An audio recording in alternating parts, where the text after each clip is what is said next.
Buenas tardes para todos.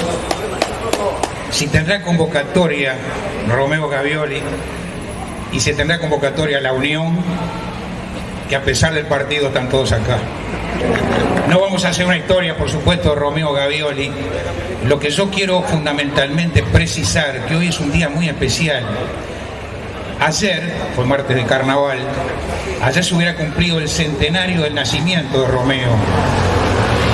Y un centenario que evidentemente a veces nos cuesta admitirlo, porque fíjense ustedes que muchos de los que estamos acá, yo diría, no una gran mayoría, pero estamos pegando en el palo, podríamos ser los padres de aquel muchacho que tenía 44 años cuando eligió el silencio.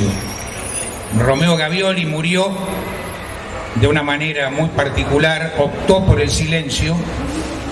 No me gusta la palabra suicidio, no me gusta. Simplemente yo creo que hay que hablar de una elección, en el caso de él una elección respetable, de todo respeto, privada, auténticamente personal, y optó por el silencio.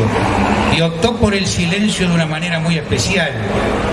Quería tanto al Río de la Plata y era tan, a pesar de ser montevideano y uruguayo nato, entrañable, era un hombre que quería profundamente a Buenos Aires, a la ciudad de Buenos Aires, donde hizo buena parte, yo diría la parte medular de su carrera artística.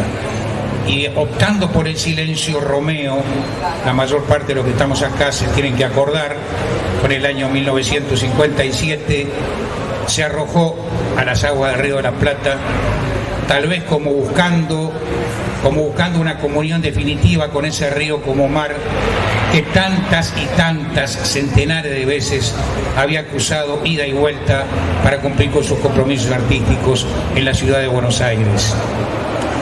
Y esta tarde yo creo que Romeo Gavioli, también lo quiero simbolizar, para unirnos al recuerdo a alguien que se nos fue hace muy poquito y lo sentimos en el alma porque era un hermano de la vida.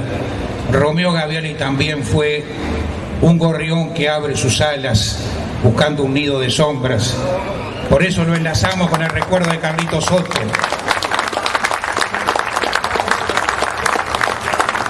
Si Carlito no se hubiera ido en lo físico, seguramente estaría también acá con nosotros esta tarde. Romeo Gavioli era un hombre de la Unión. El maestro Julio Arregui, el amigo Julio, dado por la familia de Romeo, su sobrino Rolando, hijo del hermano de Romeo, aquel gran bandoneonista Rolando Gavioli, uno de los más grandes fuelles de la historia del tango, un hombre que supo ser fuelle cadenero, el fuelle que arrastraba ni más ni menos que a la zurda de don Pedro Laurens. Ya está todo dicho en aquella orquesta famosa de Pedro Laurens. Otros familiares de Gavioli, la hermana de Rolando, un sobrino de Romeo Gavioli. A todos ellos le damos la bienvenida, por supuesto, y le decimos que con el corazón estremecido estamos cumpliendo algo que es fundamental, a los queridos seres, sobre todo a los artistas de pueblo, genuinamente del pueblo, y sobre todo cuando fueron artistas que además de ser inconmensurables en su mensaje, fueron gente con sentido social, como la tenía Romeo. Romeo fue un militante del arte, pero también fue un militante de la vida y de los derechos humanos, y esto hay que recordarlo en el centenario de su nacimiento.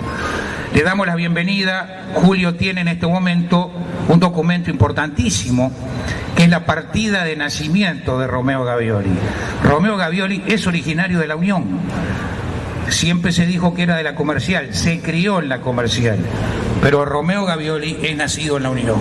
En la Comercial se crió, fue compañero de danzas juveniles, también en el fútbol, ¿por qué no?, de un hombre que estaba llamado a convertirse en el símbolo viviente junto a don José Nasazzi del fútbol uruguayo de todos los tiempos, y me refiero por supuesto al caudillo don Odulio Varela, el querido e imborrable Jacinto. Romeo Gavioli se inició en los coros de las iglesias, como se formaron la gran mayoría de los artistas populares, una escuela fundamental. En los coros de la iglesia se aprendía a cantar. El que tenía condiciones para el canto hacia una especie de academia no docente, pero una academia práctica al fin. Sus primeros pasos obviamente los dio siendo muy niño en un famoso trío que se llamó Los Bemoles, con el Negrito Aguirre en la batería y Mario Rico en el violín. Luego vino su trilla con sus hermanos, Rolando, padre de Rolandito que está acá, y su hermana Lidia, con un trío. Luego pasa al trío de Carve con Freddy y Lalo Echegoncelá, y con Lalo empieza un tema fundamental. Juan Bauer, Filipito, una orquesta que no podemos olvidar en este raconto. Héctor Gentile, y antes de su orquesta propia, una trilla fundamental en la ciudad de Buenos Aires, tal vez la más importante de su carrera, con la orquesta de Edgardo Donato. Están allí grandes grabaciones para todos los tiempos. Su voz, su violín, su orquesta. Yo, para terminar, simplemente digo que en el tema del candombe, y aprovecho este centenario para reafirmarlo, hay 4 elementos fundamentales. Y a veces los uruguayos pecamos de mala memoria. A veces tenemos memoria para lo que no importa, y para lo que no importa nos olvidamos.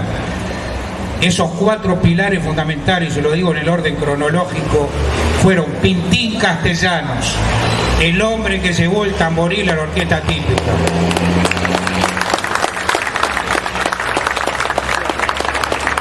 Pedro Ferreira, el hombre que dio vuelta al candombe en todos sus cánones, melódicos, armónicos, absolutamente fuera de serie, el hombre que le dio un vuelco clave. Romeo Gavioli, que llevó el tango y le creó una modalidad distinta, un candombe tangueado, un candombe amilongado, lo llevó al salón e incluso llevó a los estudios de radio a los tambores. Y ahí nacieron los tambores con flejes, porque no podían templar adentro de las emisoras, obviamente. Ahí nacieron los famosos flejes de los tamboriles. Las cuerdas, por supuesto, las lonjas de Guaray, los hermanos Bonasorte, todo eso que se dio en el tiempo. Y cerrando esa nómina, y la quiero mencionar también acá, esos 4 pilares fundamentales: Pintín Castellanos, Pedro Ferreira, Romeo Gavioli, la querida e inolvidable Lágrima Ríos, que transformó las formas vocales del candombe. Yo creo que por mi parte está todo dicho. Simplemente el viejo eslogan que tantas veces leíamos en aquella página inolvidable de los bailes del diario del Gordo de Alessandro: Romeo Gavioli, su voz, su violín y su orquesta. Muchas gracias.